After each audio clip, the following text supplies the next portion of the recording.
Aí, ó, Rodrigo Martins Sintra. Vamos lá. O Rodrigo Martins Sintra foi um árbitro do quadro de São Paulo, assim como o CNM, péssimo. Péssimo. Ele começou com um estilo diferente de arbitragem, mais personalista, mais autoritário, mais intervencionista, mais tudo.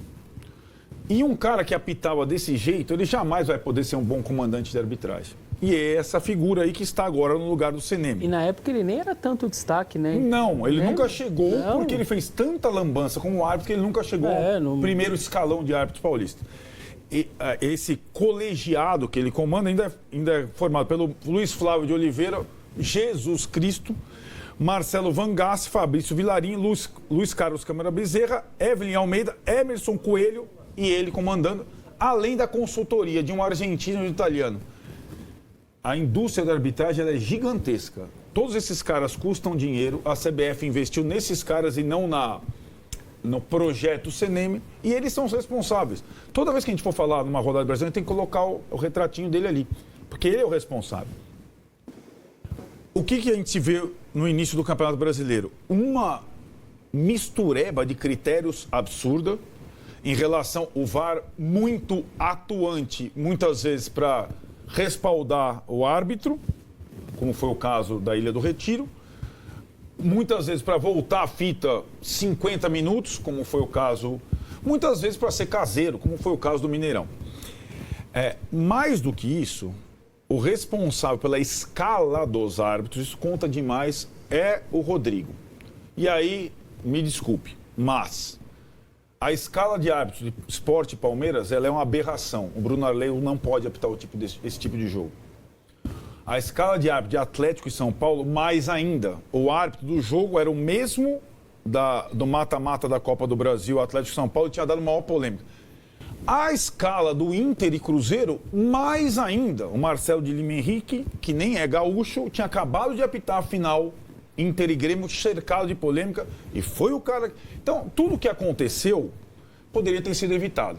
Com um comando mais sensato, com uma escala melhor, com critérios mais definidos do comando, até onde vai a atuação do árbitro, até onde vai a atuação do VAR.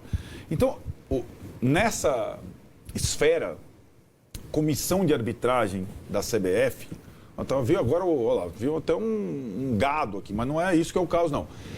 Quê? Nessa escala nova, muita coisa poderia ter sido evitada, como eu disse, se os critérios permanecessem os do final do ano passado.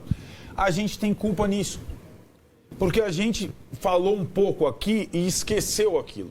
E quando teve a troca do comando, era nas coletivas do Edinaldo ali para bajular a técnica da seleção, por que raios você comandou? Trocou o comando quando, enfim, estava funcionando melhor.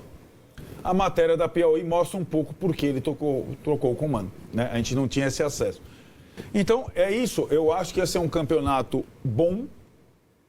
O nível dos times é bom. O equilíbrio é demais. Os gramados estão melhores. A bola é boa.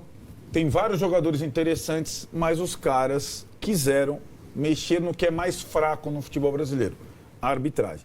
Agora, cara, a partir dessa rodada, tudo é possível. Eu não tenho menor confiança no Rodrigo Sintra. Eu não sei quais são os critérios que ele adota. Não dá para entender jogo a jogo. E a escala é bizarra. A escala de arbitragem da segunda rodada foi bizarra. Então, no final das contas, não me surpreende muito o que aconteceu nesse final de semana. Nem no Recife, nem na Neoquímica Arena, nem no Mineirão, nem no Beira-Rio.